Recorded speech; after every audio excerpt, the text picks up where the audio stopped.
ఆరాధ్య 39వ భాగం. ఆరాధ్య హేమంత్తో చెప్పి సృజిత్ని తీసుకుని ఊరెళ్ళింది. కూతురుని చూడగానే ఇప్పుడు దీనికి నేను ఏం సమాధానం చెప్పాలి అన్నట్లు కంగారు పడింది రమాదేవి. నేను ఫోన్ చేసినప్పుడు రావాల్సింది ఆరాధ్య, అప్పుడే వచ్చావేం? డబ్బులు ఇంకా చేతికి అందలేదు. అందాక నీకు నేనే ఫోన్ చేసి రమ్మని చెప్తాను అంది. అంటే నన్నిప్పుడు వెళ్ళిపోమ్మంటావు మమ్మీ? లేదు లేదు ఆరాధ్య, నేను అలా అనటం లేదు. నువ్వు అలా అన్నా నేను వెళ్ళను. నా కొలిగ్ మ్యారేజ్కి నేను నగలు చేయించుకోవాలి. లేకుంటే దాని పెళ్లిలో కూడా నేను అబాసుపాలు కావాల్సి వస్తుంది. నువ్వు నాకిప్పుడు ఆ నగలు చేయిస్తేనే వెళ్తాను అంది ఆరాధ్య. ఇదెక్కడ నరకమే అంటూ తల పట్టుకుంది రమాదేవి. అందుకే ఎప్పటివి అప్పుడే క్లియర్ చేసుకోవాలి, ఇలా పెండింగ్లో పెట్టుకోకూడదు అంది ఆరాధ్య.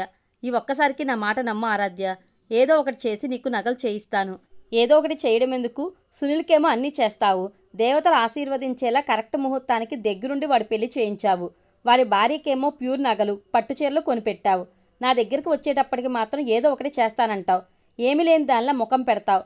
అయ్యో పాపం మా మమ్మీ దగ్గర ఏమీ లేనట్లుందే అని నేను కంగారు పడాలి. అదే అంటే ఏడుస్తావు. నేను ఎలా అర్థం చేసుకోవాలో నాకు అర్థం కావటం లేదు. నువ్వు ఇలా నాది నాకు ఇవ్వకుండా పోస్ట్పోన్ చేస్తూ పోతే నేను నా భర్తతో అత్తామామలతో కలిసి ఉండొద్దా? పెళ్లిళ్లలో గిల్ట్ నగలు పెట్టుకుని వాళ్ళ పరువు తీయాలా? నువ్వు నీ కోడలు ప్యూర్ నగలు పెట్టుకోవాలా? చెప్పు మమ్మీ. ఏం చెప్పనా ఆరాధ్య, తమ్ముడిని డబ్బులు అడిగితే ఈ ఇంటిని వాడి పేరుతో రాసివ్వమని అడిగాడు. రాసివ్వచ్చుగా. వాడేమైనా కూతురా? ఆలోచించడానికి కొడుకేగా. బాధగా ముఖం పెట్టి వాడిలా అడుగుతాడని అనుకోలేదు ఆరాధ్య. ఎవరు ఏది అనుకోరు మమ్మీ. మీరు నాకు అలాంటి గోల్డ్ పెడతారని, దానికోసం నన్ను ఇలా తిప్పుకుంటారని నేను మాత్రం అనుకున్నానా? అసలు నీలాంటి తల్లులు మన సొసైటీలో అక్కడక్కడ ఉన్నా ఖచ్చితంగా ఉంటారని మాత్రం ఎవరూ అనుకోరు. దానికి ఎవరేం చేయగలరో చెప్పు అంది ఆరాధ్య. రమాదేవి మాట్లాడలేదు. లోపల కుమిలిపోతుంది. 2 చేతుల్లో ముఖం దాచుకుని ఏడ్చింది. ఏడుస్తూ పెళ్లి చేశావు. నా బ్రతుకు ఏడ్చినట్లే అయింది. చివరకు కడుపు తీసి కూడా తెలియకుండా చేశావు. ఇంకా ఏడ్చి నన్నేం చెయ్యాలని? ఆ బంగారం నువ్వే ఉంచుకో. దాన్ని అమ్ముకుని ఇంటి మీద ఇంకో ఇల్లేసుకో అంటూ వెళ్ళిపోయింది ఆరాధ్య.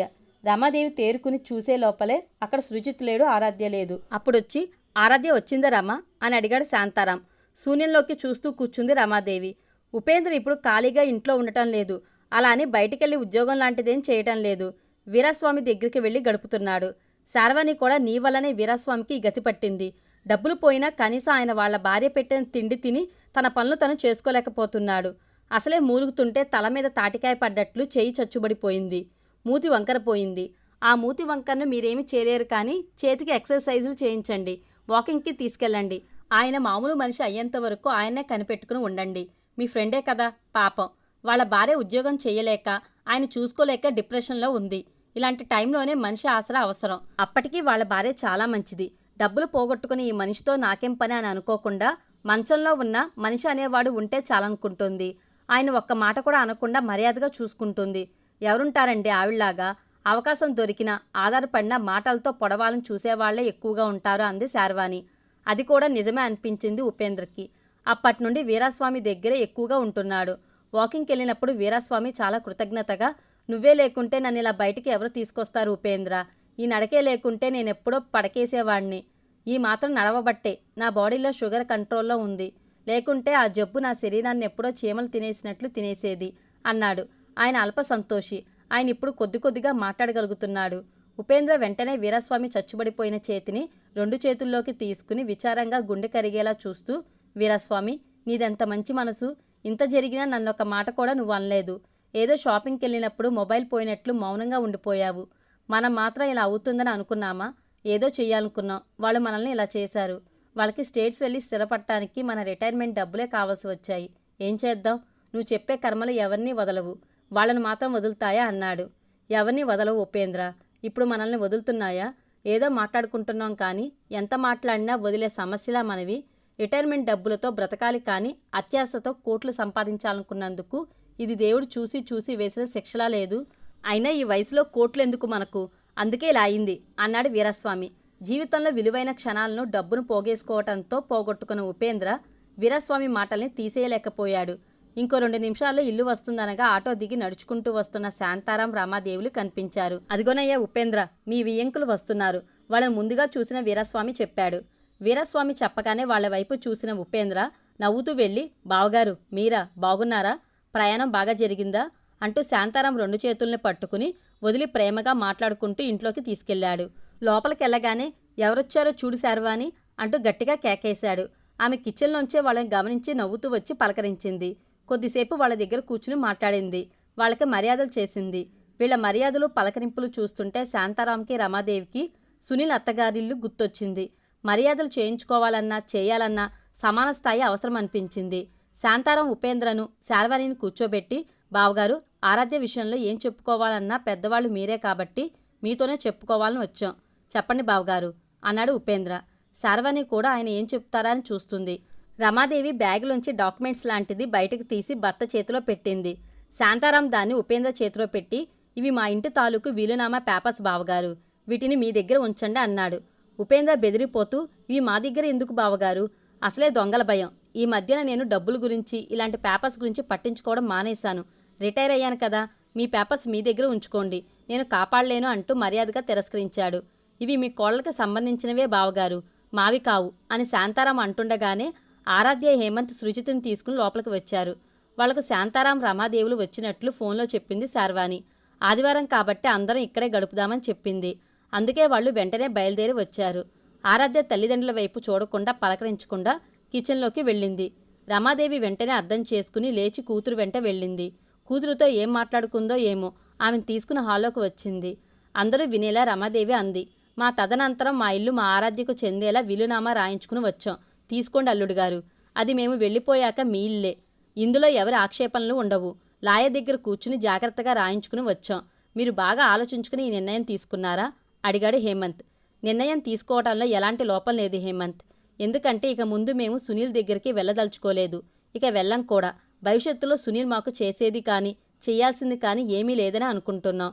ఒకవేళ మేము అలా అనుకోకపోయినా వాడి నుండి మాకేమీ రాదు, అది మా ప్రారబ్ధం. మేము అలా అనుకున్న తర్వాత ఇంకేముంటుంది చెప్పు. నేను సునీల్ గురించి అనటం లేదు అన్నాడు హేమంత్. ఇంకేంటో చెప్పు హేమంత్ అడిగాడు శాంతారాం. చెప్పండి అల్లుడు గారు వెంటనే అడిగింది రమాదేవి. ఆరాధ్య, శార్వాణి, ఉపేంద్ర హేమంత్ వైపు చూస్తున్నారు. మీ అమ్మాయికి పిల్లలు పుట్టరు కదా, ఇప్పుడు మీరు మీ తదనంతరం మీ అమ్మాయికి చెందేలా రాసి ఇచ్చిన మీ ఇల్లు ఎప్పటికైనా ఈ సృజిత్కే అవుతుంది. అది మీకు ఇష్టమేనా? నిర్ణయం తీసుకునే ముందు దీని గురించి ఆలోచించారా? మళ్ళీ ఒకసారి ఆలోచించుకోండి అన్నాడు హేమంత్. ఇంకా ఆలోచించుకోవాల్సింది ఏమీ లేదు హేమంత్. మాకు మా ఆరాధ్య సంతోషంగా ఉండాలి. మాకిప్పుడు కావాల్సింది అదే. దాని తల్లిదండ్రులుగా ఇన్ని రోజులు మేము ఉండి కూడా కొన్ని సందర్భాల్లో లేనట్లే ప్రవర్తించాం. దాని ఫలితాలను బాగానే అనుభవించాం. ఏది నాది ఏది కాదు అన్నదే ఆలోచిస్తుంటే చివరికి ఏది మనది కాకుండా పోతుంది. సృజిత్ని మా మనవడే అనుకున్నాం.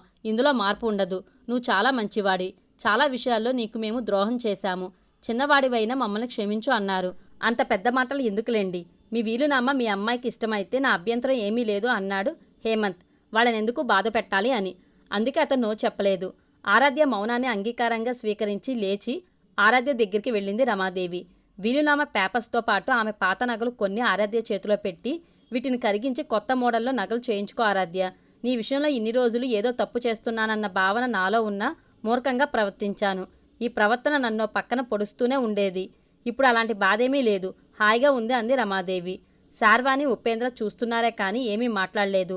అక్కడ మాట్లాడవలసింది కూడా ఏమీ లేదు. మానవ సంబంధాలు బలంగా ఉండాలనుకున్నప్పుడు కొన్ని సాంప్రదాయాలు, కొన్ని త్యాగాలు అవసరం మనుషులకి. ఏ త్యాగం లేకుండా ఆయాచితంగా ఏదీ రాదు. అందుకే వాళ్ళు మౌనంగా ఉండిపోయారు. ఆ సంఘటనతో అందరి మనసులు ఆనందంగానే ఉన్నాయి. ఆరాధ్య ఆఫీస్ నుండి ఇంటికొచ్చేటప్పటికే ఆగన్న వంట చేసి సృజిత్కి స్నానం చేయించి అన్నం తినిపించి ఉన్నాడు. ఆరాధ్య ఫ్రెషప్ అయ్యి సృజిత్కి ఏబీసీడీలు నేర్పిస్తూ హేమంత్ కోసం ఎదురు చూస్తుంది. ఆమెకు సరియు దగ్గర కన్నా ఇక్కడ హాయిగా ఉంది. తల్లి తండ్రి హేమంత్కి ఇవ్వాల్సిన గౌరవాన్ని, విలువని ఇచ్చి తనకి ఇవ్వాల్సినవి ఇచ్చాక ఇది నా ఇల్లు, హేమంత్ నా మనిషి అన్న భావన కలుగుతుంది. అంతేకాదు ఆమెకు తన తల్లిలో వచ్చిన మార్పు చాలా సంతోషాన్నిస్తుంది. ఎందుకంటే తల్లి ఎలా ఉండాలి అన్నది ముందుగా ఏ బిడ్డ ఊహించలేదు. అసలు బిడ్డ ఊహల్లో తన తల్లి ఇలా ఉండాలి అన్న చిత్రనే ఉండదు. బిడ్డ జీవితం మాత్రం తల్లి చిత్రించుకునే ఊహా చిత్రం. తల్లి ఎలా ఊహిస్తే అలా ఉంటుంది ఏ బిడ్డ జీవితమైనా. ఆ ఊహ అనేది బిడ్డ పుట్టినప్పటి నుండే, అంటే కాళ్ళకు పట్టీలు, చేతులకి గాజులు వేసుకుని మురిసిపోతున్నప్పటి నుండే మొదలవుతుంది. తల్లే కదా ఏ బిడ్డకైనా ఫ్యాషన్ డిజైనర్. అంతేకాదు బిడ్డకి నడక పడక తల్లి నేర్పిన క్రమశిక్షణే. ఆ శిక్షణే సరిగా లేకుంటే ఆ నేరం తల్లిదా బిడ్డదా?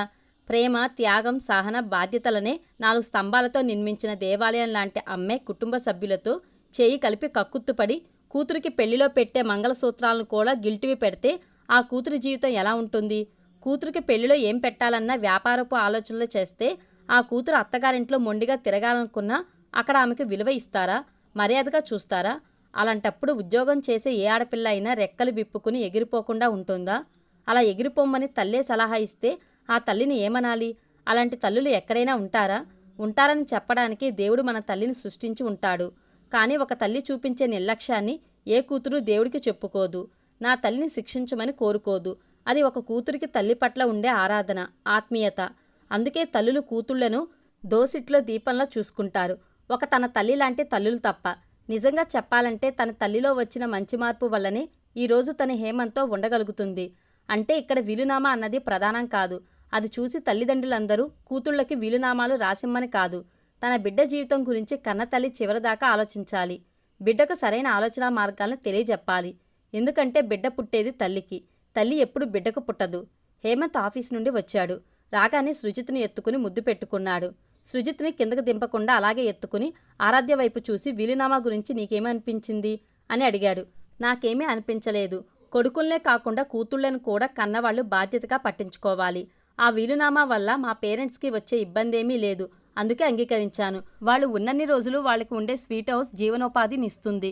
వాళ్ళు ఎవరి దగ్గరికి వెళ్ళి చేయి చాపాల్సిన అవసరం లేదు. బాధ్యతలు కూడా ఏమీ లేవు. అదీ కాక వాళ్ళు బాగా ఆలోచించి ఆ వీలునామా తయారు చేసి ఉంటారు. అందుకే నాకేమీ అనిపించలేదు అంది. వాళ్ళు చనిపోయాక జరగాల్సిన కర్మకాండాల్ని సునీల్ చేయడు. అతని తత్వం నాకు తెలుసు. మరి నువ్వు కొడుకులా నిలబడి చేయగలవా? మీరు ఒప్పుకుని నా పక్కన నిలబడితే తప్పకుండా చేస్తాను. వాళ్ళ రుణం ఆ విధంగా తీర్చుకునే అవకాశం నాకు లభించడం నా అదృష్టంగా భావిస్తాను అంది. నేను తప్పకుండా ఒప్పుకుంటాను. నువ్వు అలాంటి భయాలేమీ పెట్టుకోకు అన్నాడు. అతను చాలా ఎత్తుకు ఎదిగి కనిపిస్తున్నాడు. అతన్ని చూడాలంటే ఆమె కూడా కొన్ని మెట్లు ఎక్కాలని అర్థం చేసుకుంది. అలాంటి కొడుకును కన్న శార్వాణి అంటే రియల్లీ గ్రేట్ అనుకుంది.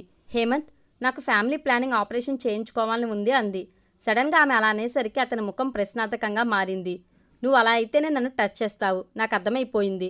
అదే బెటర్. లేకుంటే ఎన్ని రోజులు ఇలా అంది. అతను మాట్లాడలేదు. నువ్వు హాస్పిటల్కి వచ్చి సంతకం పెడితేనే అక్కడ నాకు ఆపరేషన్ చేస్తారట, లేకుంటే చేయరట. చెప్పు హేమంత్, సంతకం పెడతావా? నువ్వంత రిక్వెస్ట్గా అడుగుతుంటే సంతకం పెట్టడం అంత కష్టమా ఆరాధ్య? అలాగే కానీ ఎప్పుడు వెళ్దాం హాస్పిటల్కి అడిగాడు హేమంత్. కానీ హేమంత్, ప్రెగ్నెన్సీ టైంలో నాకు వాంతులు కావటం అబద్ధం. అదంతా ఆ టైంలో నా మూడు బాగాలేక నేను కావాలనే చేశాను. సరియు మా మమ్మీ నన్ను కన్ఫ్యూజ్ చేసి నా చేత అలా చేయించారు అంది. షాకింగ్గా చూశాడు హేమంత్. అతను తేరుకునే లోపలే, నాకు సృజిత్ని చూస్తుంటే, సృజిత్ని మీరంత ప్రేమగా చూస్తుంటే నాకు కూడా సృజిత్ లాంటి బిడ్డ కావాలని ఉంది. సృజిత్ కూడా నా బిడ్డే అనుకో అంటూ ఆమె కంటి రెప్పకు తగులుకుని ఉన్న కన్నీటి బిందువును కొనగోటితో తుడుచుకుంది. హేమంత్ మళ్ళీ షాక్ అయ్యాడు. అతనికి ఆరాధ్యలో అందమైన స్వచ్ఛమైన బోసినవ్వుల అమాయకత కనిపించింది. ఒకప్పుడు నా ఊహలో నువ్వు ఎలా ఉండేదానివో ఇప్పుడు అలా ఉన్నావు ఆరాధ్య. అప్పుడు నా మనసులో ఎంత గాఢంగా కుదురుకుని నన్ను ఆవహించి కుదిపావో ఇప్పుడు అదే అనుభూతి కలుగుతుంది అని మనసులో అనుకున్నాడు. ఆ క్షణంలో ఎందుకో ఏమో అతని కళ్ళకి ఆరాధ్య అద్భుతంగా ఉంది. ఎప్పుడూ లేనంత మానసిక సౌందర్యంతో వెలిగిపోతుంది. ఈ క్షణం నుండి తన లైఫ్ చాలా బ్యూటిఫుల్గా ఉంటుందనుకున్నాడు. ఆ ఆనందంతో అతని గుండె పాత్ర నిండి పొంగి పొల్లింది. అతనికి కూడా అతని రక్తాన్ని పంచుకుని పుట్టే ఒక బిడ్డ కావాలని ఉంది. ఆ కోరికను వెంటనే ఆమెతో చెప్పి ఆమెను కూడా సంతోషపెట్టాడు.